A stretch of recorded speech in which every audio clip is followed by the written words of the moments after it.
What do your children know about you? I don't mean, do they know where you were born, and do they know your favorite food, and do they know what school you went to, and all this kind of thing. I'm asking, what do they know about you? What do they know about your struggles? What do they know about what God is doing in your life right now? Welcome to Open the Bible with Pastor Colin Smith. Thanks for joining us today. And Colin, I think many parents struggle with this because maybe they're unsure how to present this to their children. They feel they need to always seem in control of their lives in front of them. Yeah, that's right. And clearly this changes over the course of a child and then a young person's development. But we're looking straight into the Bible in 2 Timothy chapter 3 and verse 10. And Paul says to Timothy, you know all about not only my teaching, but my way of life.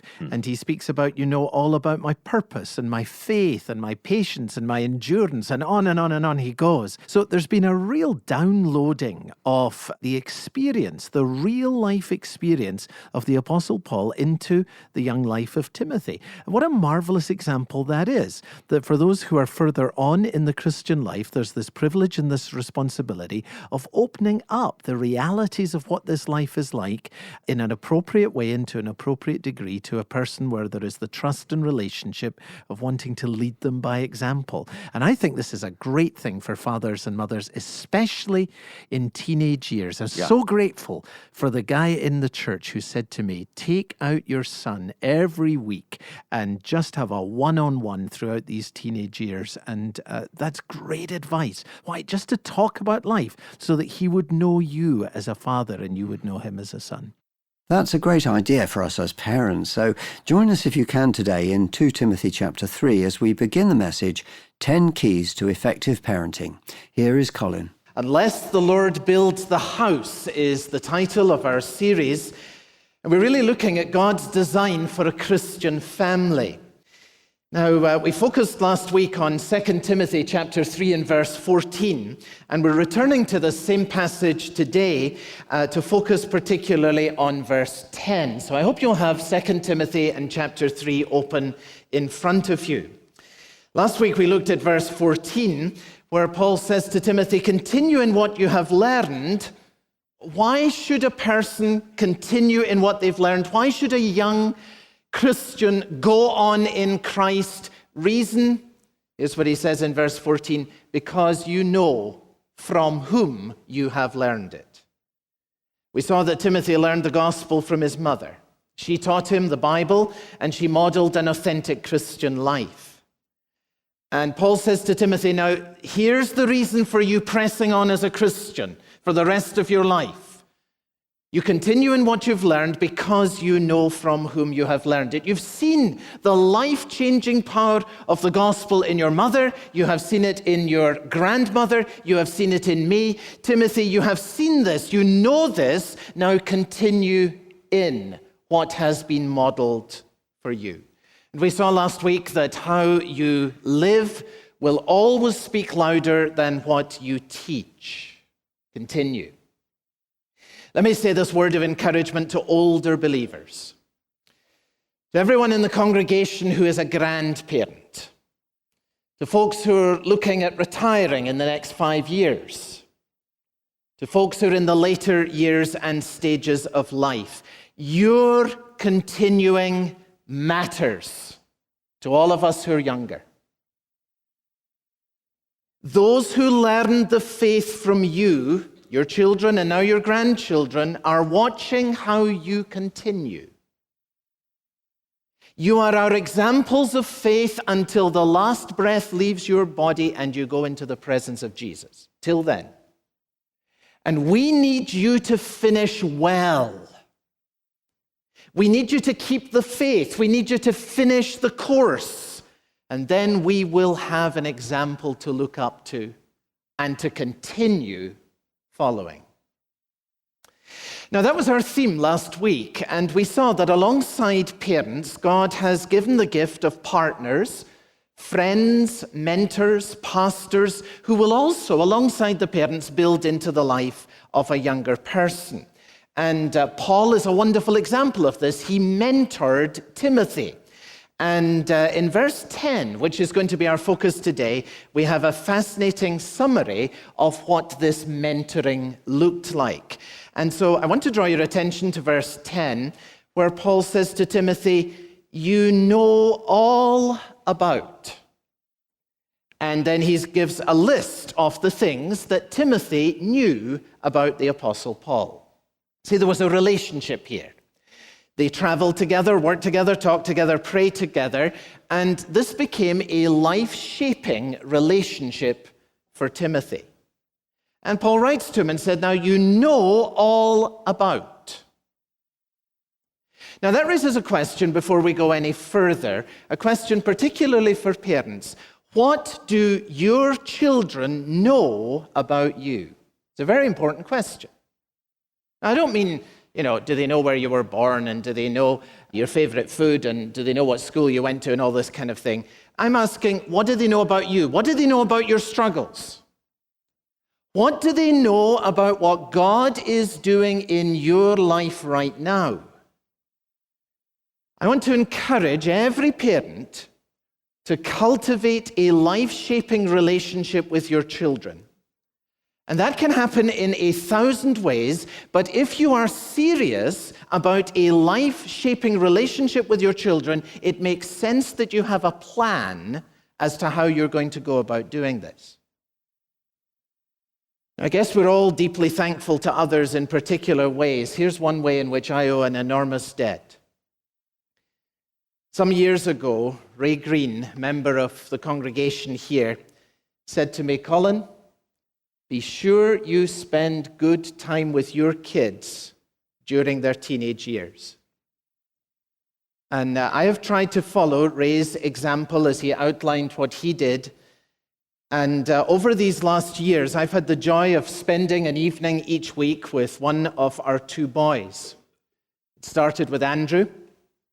Now it continues with David. We spend a Wednesday evening together. We hang out in shops. We eat together. Sometimes we play tennis. There's no particular structure except that Wednesday is our time. David gets to know more about me, and I get to know more about him. What do you want your kids to know about you? Now, when I counted up what Paul refers to in this verse 10 here, I noticed that there are 10 things. 10 things. That sounds a little bit bland. 10 principles, I thought.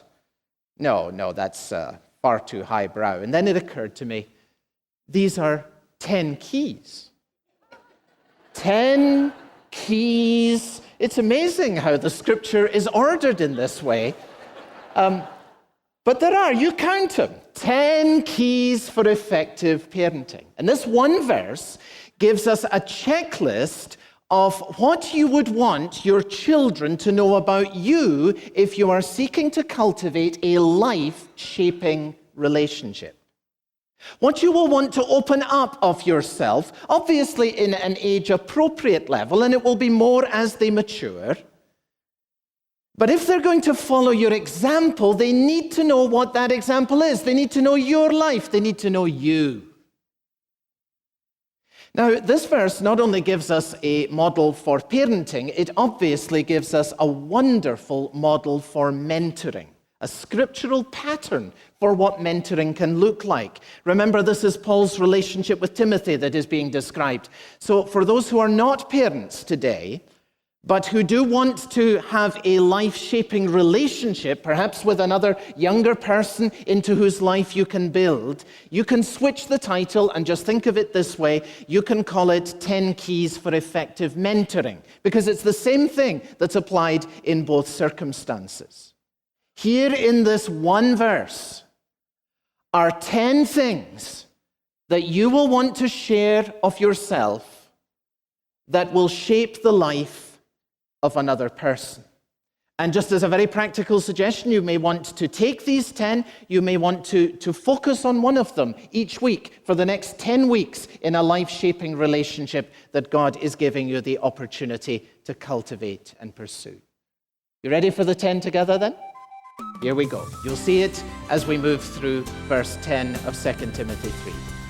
You're listening to Open the Bible with Pastor Colin Smith and a message called 10 Keys to Effective Parenting, part of our series, Unless the Lord Builds the House. And we'll return to the message very shortly. All this month, we're offering Pastor Colin Smith's book, Christmas Stories, to anyone who's able to begin supporting Open the Bible financially. Here's Open the Bible's Executive Director, John Martin, to talk about some of the ways you can use the material in Christmas Stories. If you're involved with planning your Advent and Christmas events and services for your church and community, Open the Bible has some resources to help you. We've got a short book called Christmas Stories, 5 first-person narratives, and that costs just £1 a copy if you buy enough from 10 of those. And then we've got some free resources to go along with it. Sermon outlines to help you do an Advent sermon series, a nativity script, and some Bible studies, perfect for Advent and Christmas. For more information and to get these downloads, go to openthebible.org.uk. We're also offering 2 copies of Pastor Colin's book, Christmas Stories, if you're able to begin supporting Open the Bible financially this month.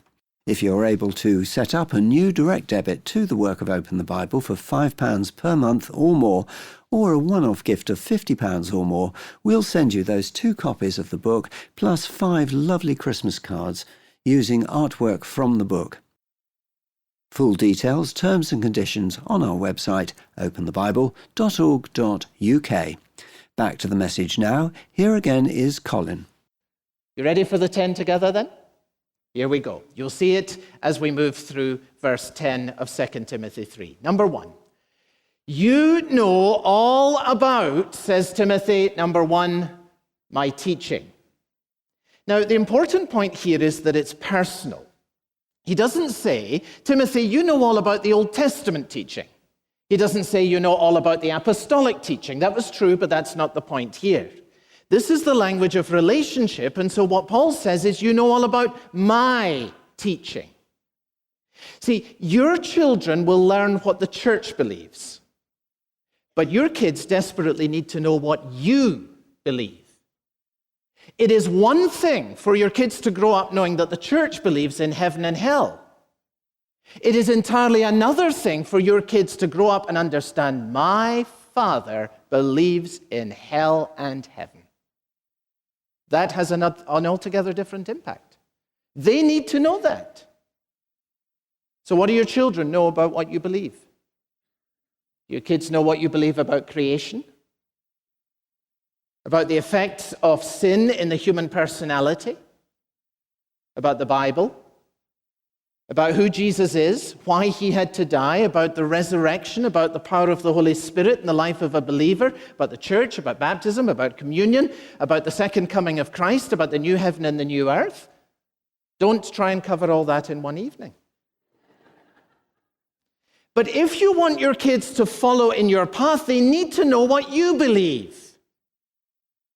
And it will have a powerful impact in their lives. If you have not been motivated by anything else to learn, let this be your motivation. Because you do not want your kid to grow up saying, you know, my dad didn't know what he believes. They might just follow your example. If your child was asked to write an essay, what my dad believes, what my mum believes, what would be the first thing they write? Suggestion. Why don't you ask them?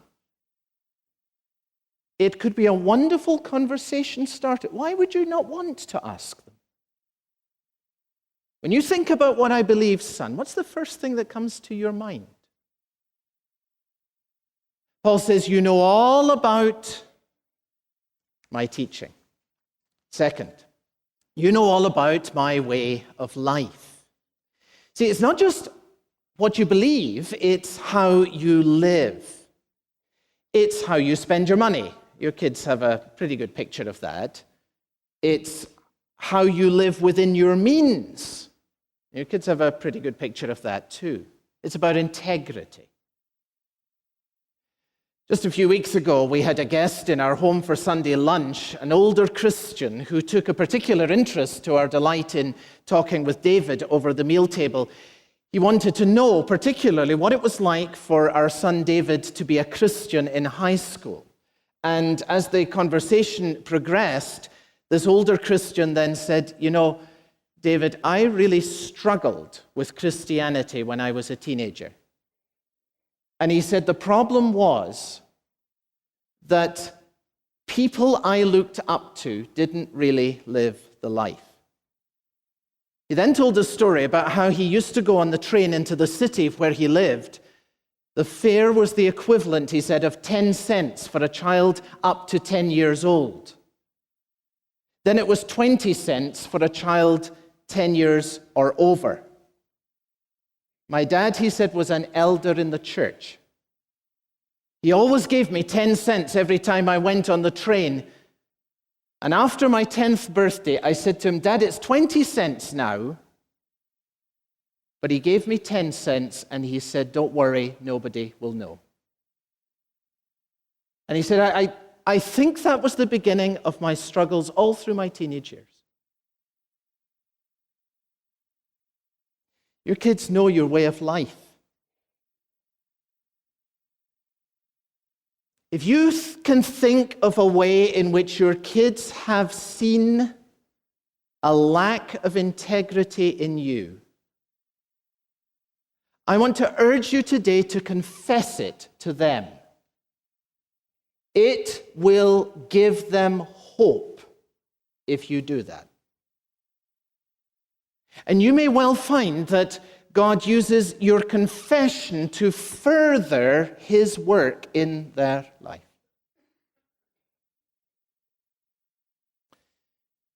My teaching, my way of life, my purpose. Isn't this a great statement? Paul could say to Timothy, "You know all about my purpose."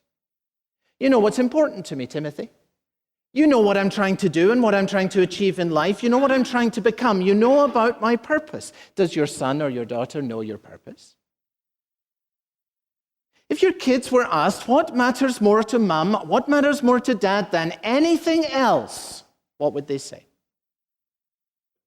Ask them. What do you think is the most important thing to me in life? The answer might be very revealing. Fourth, my faith. You know, says Timothy, all about my faith. Now, notice again that it's personal. He's not talking about the faith. He's talking about my faith. He says, you know my personal trust and personal confidence in God. So here's the question that comes on this fourth key. Do your children see you? Do they hear you? Do they perceive you exercising faith in God through the tough passages of your life? Because your exercise of faith when you're going through a struggle in life may just be one of the most powerful ways in which the reality of faith speaks to them. This is what they're watching. I felt convicted about my own failure to do this one night just a few weeks ago. I'd come home tired, worn out, discouraged, and over dinner I'd been talking on about difficulties, about frustrations, and this and that, all of which got me some sympathy, which is probably what I was looking for. But I didn't sleep that night. And I have to say that somewhere in the early hours of the morning, I found myself deeply convicted. Colin, you were talking in front of your own son as if you had no faith. You talked as if there was no God.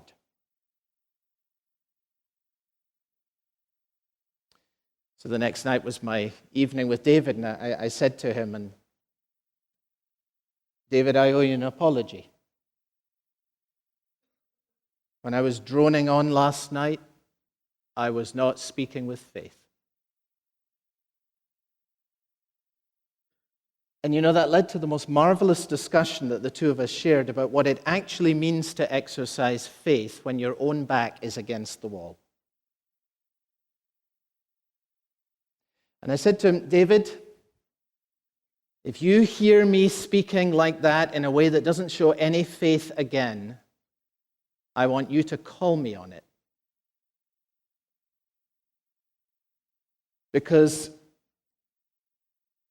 you see, I want to be able to say with the Apostle Paul to my kids, you know all about my faith. And that means I've got to show it. I've got to live it.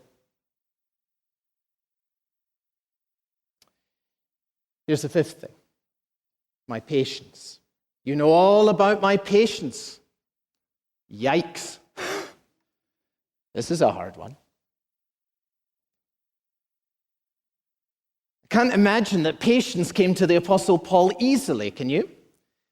Timothy knew about the times, evidently, when things did not move forward in the way that the Apostle Paul would have wanted, and he had to be patient. Patience is tough in an instant society. We plant the seed, and we want it to grow now. We take an initiative with our children, and we want their lives to be reshaped now. After a few weeks, a few months of doing the same thing, what happens? We get discouraged. Don't expect someone else to learn in 10 weeks or 10 months what it took you 10 years to learn before the Lord. And it's going to be 3 steps forward, and it's sometimes going to be 2 steps back. And Paul's able to say to Timothy, you know all about my patience. Thank God for that. You've been listening to Open the Bible with Pastor Colin Smith and a message called 10 Keys to Effective Parenting. It's part of our series, Unless the Lord Builds a House, and if you ever want to catch up or go back and listen again to any of the messages in the series, that's easy to do by coming online to our website, openthebible.org.uk, or find us as a podcast on all the main podcast sites. Search for Open the Bible UK. Don't forget also to check out Open the Bible Daily. That's our series of short 2 to 3 minute daily reflections based on Pastor Colin's teaching and read in the UK by Sue McLeish. As I said, our message today was called 10 Keys to Effective Parenting. And many of us will hear this message and feel a sense of regret. I wish I'd trusted the Lord more, or I wish I had been more patient, or I wish I had a greater sense of purpose. Yeah. Well, before you despair, I want you to think about this. Who is saying these things that we've looked at in the Bible? This is Paul. This is the guy who was known for anger and violence, who was blaspheming the name of Christ. He hated the gospel. He says, I was once a blasphemer and a persecutor and a violent man, but Christ changed him. And maybe you look back with regret, and maybe your kids know what you were, even what you are right now, but Jesus Christ can change you. And when he does, those who know you will see the difference, and it will be for his great glory. So don't give up. You look to Jesus Christ today, and don't let regrets lock you in. Let that be a motive to turn to him and to find the life change that he is able to bring in your experience even today. So some parents may be thinking, what should I do now? Should I go to my children and confess the things that I regret? Do you know, there may be a time for doing that. It may not be absolutely immediate, because one of the most powerful things is that people see a reality before they're told a reality. So the right timing of saying, I have come to a confession and I have turned to Christ, it might be good to allow a little bit of time for that to be seen. But then there will be a moment where God will open a door for that confession to be made. And that may be powerfully blessed. It may be that it's a seed that's planted that grows up much later. But real change can never be denied, because a person looking at that transformation can say, only God could have done this. Thanks so much, Colin. Well, I hope you've gained a lot from listening to today's message and that you'll join us again next time as we continue the message 10 Keys to Effective Parenting, part of our series, Unless the Lord Builds the House. For Open the Bible and Pastor Colin Smith, I'm David Pick, and I hope you'll join us again next time.